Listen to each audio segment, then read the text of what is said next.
As reported earlier, pro-independence protesters stormed 2 more government buildings in Donetsk Saturday.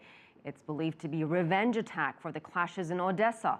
Roza Kazan is also following the developments in eastern Ukraine. She joins us now live in Donetsk with the latest. Roza, I know it's early morning where you are, but what's been the reaction there to events in Odessa and Kramatorsk? Well, it was a day that was full of sorrow, disbelief, and also anger here in Donetsk. Residents told us over and over again that they couldn't believe that something like that was happening in their own country. They were very angry at the fact that law enforcement agencies did not seem to be able to prevent the deaths of those people, of those anti-government protesters in Odessa.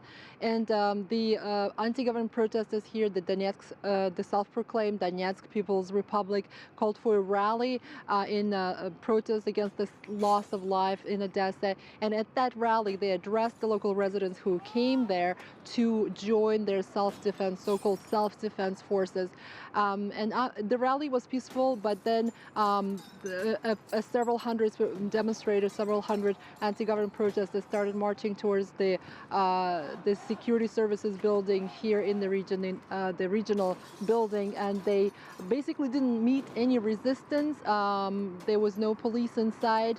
They were able to gain over the building pretty easily, and then later they also marched over to the office of the regional governor, Serhiy Taruta. And the reason why they did that is because they've been really angry that this was the new governor that was appointed by the new government in Kiev after the events there, when the new government came to power in Ukraine. And they didn't like that they were sent this new leader who is one of the richest men in Ukraine, and the people who live here, it's working class people, and they weren't happy with the fact that this oligarch was appointed to basically rule this region.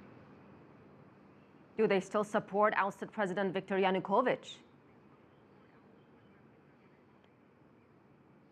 Yes, it's interesting. We've been here for over a week now, and we've talked to dozens and dozens of people. We've attended their rallies, and not a single time we actually heard a chant or a slogan in support of Viktor Yanukovych, or asking for him to come back, or we've not seen a single picture of him even.